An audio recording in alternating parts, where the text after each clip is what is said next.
Like Floyd spends money like it's a tap, like he's got a tap. It's like unlimited amount of money.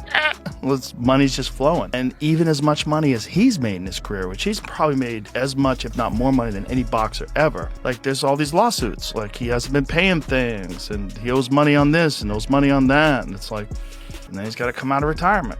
Yeah, that's tough. Yeah. He have it, but he really don't have that spark how he was when like he was like in it, you know? Like him going back and stuff like that. I think that shit fucked him up.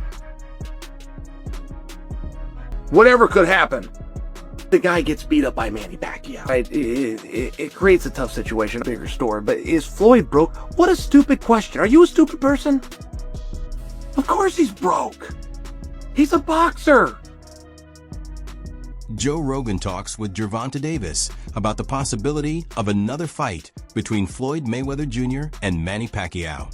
During the discussion, Davis shares his view that many modern bouts are arranged mainly to generate large paydays. He explains that, in his opinion, some of these matchups focus more on financial gain than on advancing boxing or helping the sport evolve. Well, the industry world is just like, it's trash, bro. It's a whole bunch of...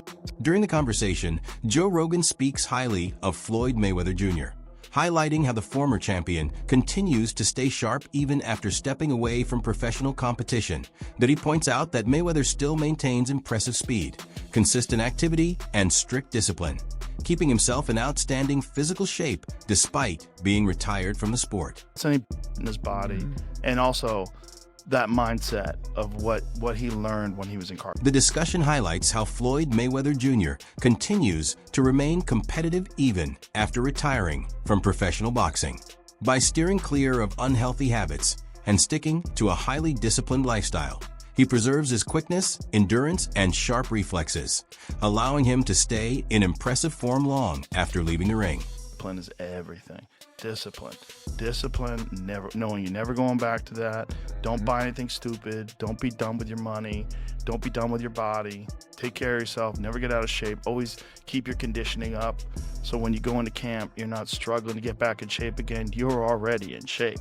Now you're just working on your skills and honing everything to a razor sharp. Max Kellerman comments that Floyd Mayweather Jr. still displays top-level defensive skills and quick hand speed. He adds that a matchup with Manny Pacquiao could still deliver an entertaining and competitive fight for fans. No, I think I would have always favored Mayweather to win the fight. The point is that because it happened after its expiration date, we will never have the actual answer. You and I might agree, Mayweather was too long, too good a boxer, naturally bigger guy and better defense. But we will never actually know the answer to that question because we never got to see it 5 years earlier. Now, Shady makes the point, Malik, that this is not like Crawford-Canelo, and it's not. But it's also not exactly like Jake Paul and Mike Tyson. It's nowhere near right? that stuff. So what is it? What are we? Because Netflix doesn't seem to care if this is more of kind of a carnival or an exhibition, or if it's like the greatest, biggest fight in the world. What they're looking for are eyeballs, right? Where does this fall, Mayweather and Pacquiao, on the most legitimate Crawford-Canelo side of the spectrum, or the kind of sideshow Jake Paul, Mike Tyson side? At this point, Gervonta Davis shares his perspective on the suggested matchup between Floyd Mayweather Jr. and Manny Pacquiao. He suggests that the main motivation behind organizing the bout would likely be the financial rewards it could generate. She said that, you need the money. I'm telling you. Does he have a chance to win though?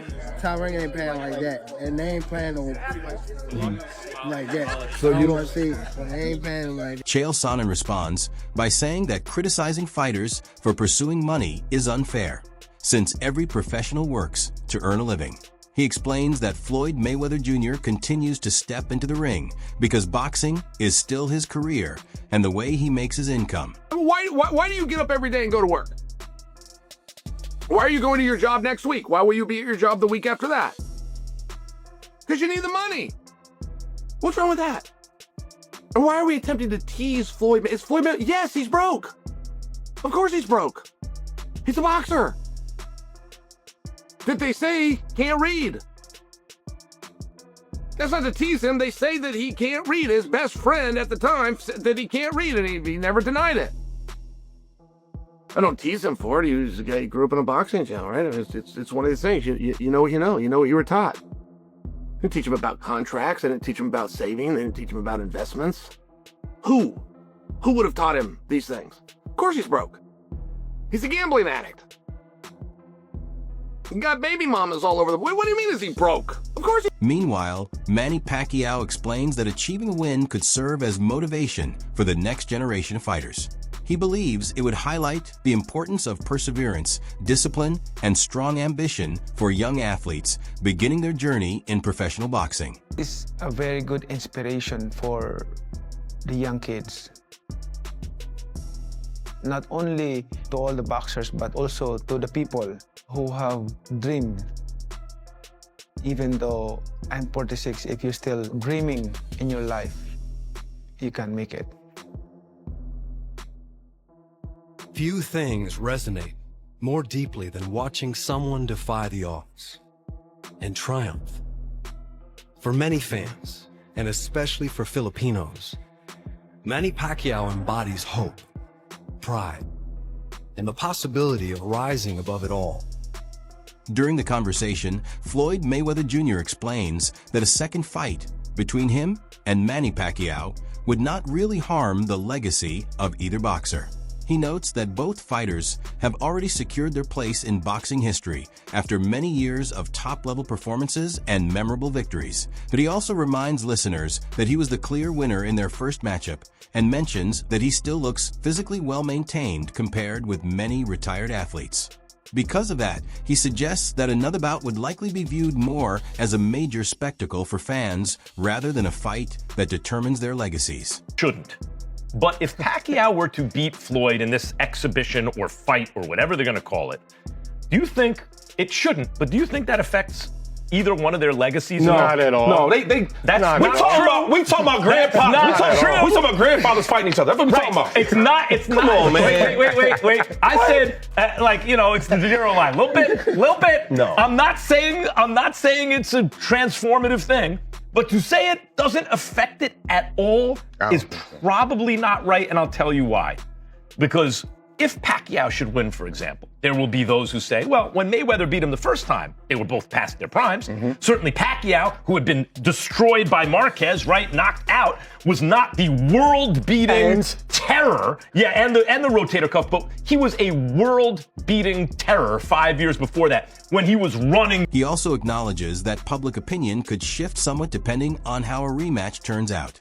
If Floyd Mayweather Jr. were to lose, some fans might begin re-examining the first bout with Manny Pacquiao and debate whether the timing of that matchup played a role. Certain critics could argue that when their original fight took place, both competitors were already beyond the absolute peak of their careers.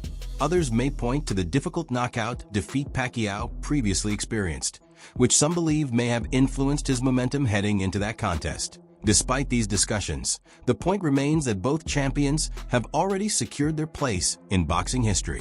Their accomplishments across multiple weight divisions and years of success cannot be undone by a late career event. Even if a rematch produced an unexpected outcome, their legendary reputations in the sport would still stand. Also Cotto and Hatton and beating them worse than Floyd was beating them, right? That's when we wanted to see the fight happens 5 years later. Right. Yeah. So people will point to that and say, and then when they were much older than that, but the first fight wasn't like... They both was in their prime. Yeah, and neither was it lopsided. It wasn't lopsided. Floyd Mayweather won decisively, but he'll even tell you that was one of his trickiest fights. It was an 8-4. That's the only reason why I think it shouldn't be a second fight, because to me, Floyd handled him so easy. But think about what I know Pacquiao said otherwise. But what I'm saying is, if Pacquiao wins a rematch, because I agree, it's like with an asterisk, but if he does that, it will affect people's thinking a little bit.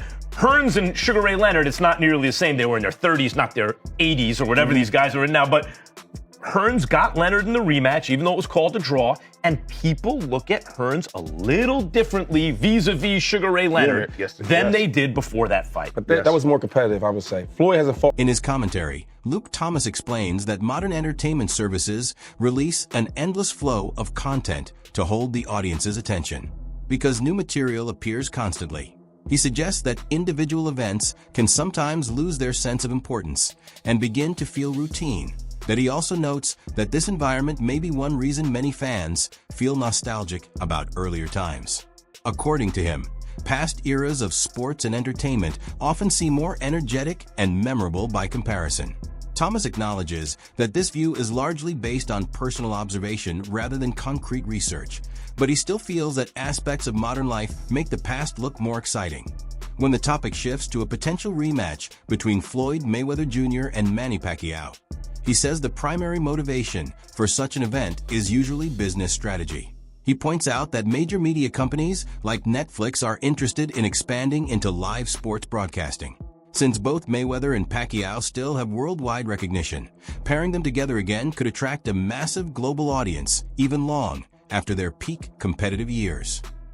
Consequence, everything feels a little dull. I don't know, but there just appears to be a great need among the broader public for nostalgia and for a different time, because that time felt more alive and colorful.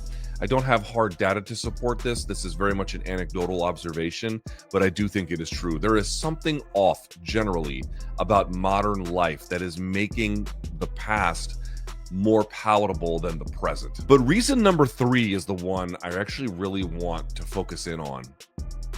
I asked earlier, why is this fight being made? And the answer is, on some level, relatively obvious. As I mentioned, they're broke, blah, blah, blah.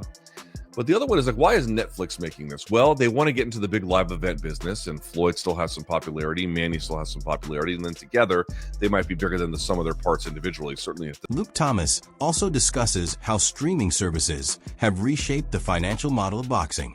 In earlier years, watching major bouts often required fans to purchase expensive pay-per-view broadcasts.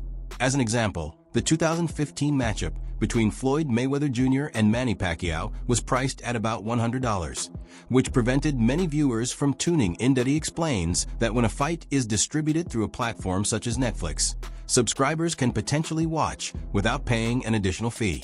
With that barrier reduced, Thomas believes promoters may prioritize well-known personalities over evenly matched competition. To illustrate this point, he references high-profile events involving Jake Paul and Mike Tyson, where massive audiences still tuned in even though the bouts received criticism regarding their overall quality. Thomas says this trend leads to a broader debate, whether streaming platforms are truly strengthening boxing or simply creating attention-grabbing events that don't always deliver the competitive matchups many fans expect. If this fight were on pay-per-view, I don't know if it would get made. I mean, in the end, it might. It might actually get made because these guys need money. There might be enough people who buy it to kind of make it work, or to, at a bare minimum, get an investor to put the money up. They lose their money, but some effort at making it is possible. But that would be a much harder slog. This fight doesn't have that problem. You don't have to pay for pay-per-view. Yes, you have to have a Netflix subscription, but a lot of people do. It's the biggest streaming platform in the world. The incentive structure in place, created by streaming platforms that are just looking for big name value, what will get people to tune in, what is a pairing that is available, just based on contractual availability. During the conversation, Chael Sonnen explains that the financial figures often discussed in boxing are not always as straightforward as they appear. He says fighters can receive extremely large paydays, but the overall financial structure of the sport is complex and frequently misunderstood by the public. Sonnen points out that although Floyd Mayweather Jr. is widely believed to have earned enormous sums throughout his career, the actual financial circumstances behind the scenes may differ from the image presented to fans. That he also addresses claims involving Mayweather and Showtime, where Mayweather has stated that the network did not fully meet the terms of an agreement. At the same time, Sonnen notes that gaining public sympathy can be challenging, since similar payment disputes have surfaced in other situations. One example he mentions involves controversy over compensation connected to the exhibition fight between Mayweather and Logan Paul. And yeah, of course Floyd's broke. Would you be boxing if you weren't?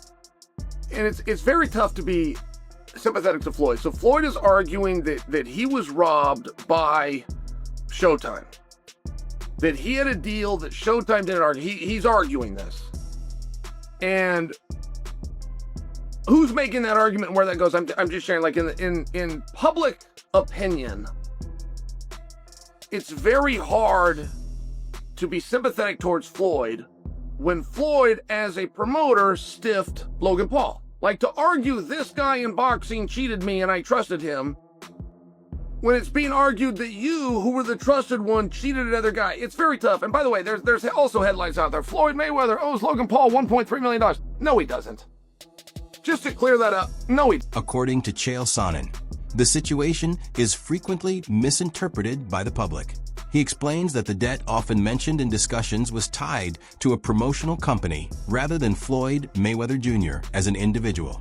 In professional boxing, promotional organizations operate as separate business entities, meaning financial responsibilities are typically assigned to the company instead of the fighter. Because of this structure, Sonnen says the business side of boxing can be extremely difficult to understand, even for people who closely follow the sport. He also raises another issue related to the timing of fight announcements. For example, if a promoter is already planning an event involving Mike Tyson, revealing another major bout beforehand can interfere with those arrangements. Sonnen notes that when Mayweather later announced a potential matchup with Manny Pacquiao, it created complications for other proposed fights. In the end, he believes the situation illustrates just how complex and unpredictable the boxing business can be.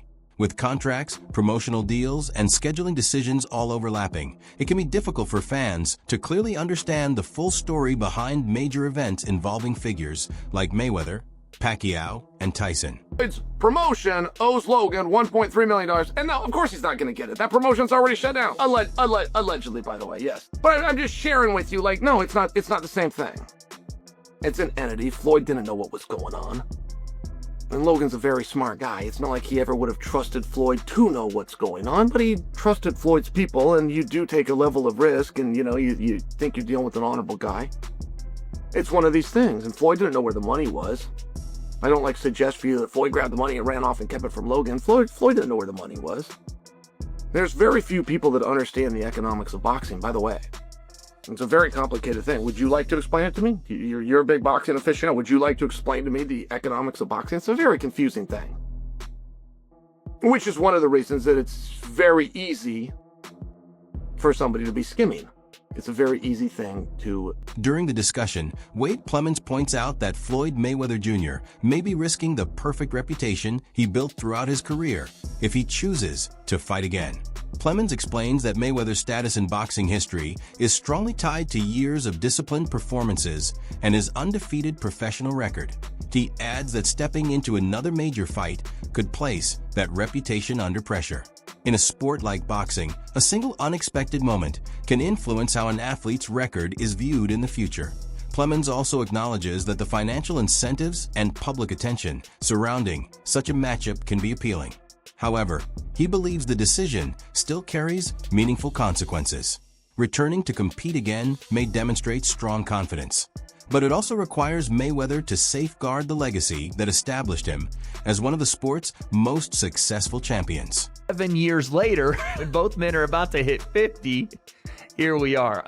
Okay, that's the hype of this. That's the interest of it, right? Two of the biggest names in the history of the sport. They're both old. We get that. But they're both doing this in a pro fight. This will not be an exhibition. It'll be a pro fight. So it is going to go on someone's record. Could Manny actually take Floyd's O away? And here I am getting drug into this thing. And you know what? I'm not even mad about it because I understand what it is. It's not going to be the highest level of fight between these two. And I don't think it sullies their name any worse than what Floyd was doing with John Gotti III, the top 3 black person of all time. But Deji, some other fights that no one watched or cared about, Floyd did that to himself, but he still has the drawing power across from his greatest rival in Manny Pacquiao to make this an interesting fight. And again, At another point in the discussion, an analyst explains that if boxing remains Floyd Mayweather Jr.'s profession, it is natural for him to keep participating in the sport. Past accomplishments or advancing age do not change the basic reality that people continue working to support themselves. The analyst adds that even at this stage of his life, Mayweather still has financial responsibilities and obligations. Because of that, remaining active in boxing can be seen as a practical decision. From this perspective, boxing has always been his career, and stepping away completely may not make sense when income is involved.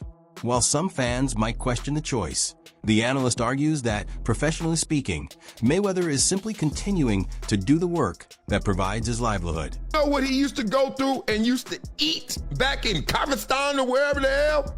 Man, look. Was he doing it for the money? Hell yeah. That's how you go in. That's how you can't go in. But the perception is, oh, okay, look at this young, hungry fighter. Yes, young, hungry. Then all of a sudden you're supposed to get fat and full and not want to do it again? Tell you right now, if Canelo said, Triple G, let's do it again for the 4th time. Care how much money Triple G got. It shouldn't be a social pressure that, oh, what's wrong, Triple G? Why are you fighting him again? You know, we ain't doing that to Canelo because we like, well, Canelo still want it. Canelo still got it. Canelo's still going. What if Canelo need the money? Who cares if you need it? You can get it. Dog, don't let somebody talk you out of your money because they say, what you doing it for? What you doing it for? Oh, you lost sight of it. So you're supposed to hate money now if your name is Money Mayweather. I understand y'all like, well, that ain't why he doing it. You don't know that. It sounds good, you'll win the barbershop. Trust me, everybody gonna be clapping and laughing at you when you're there. But you don't really in your gut, gun to your head know that. You just saying that's the narrative. How about this? What if his accountant called him and say, Floyd, we only got 100 left. Only 100 million? Yeah. But guess what? Jake Paul just made that in one night. Got his jaw dislocated, but hey, what's up? I got a call from my boy, he, CEO of Netflix. He said, is Floyd still training? That's how they do it. You never. That wraps up today's discussion. Thanks for watching, and make sure to stay connected for more updates. See you in the next video.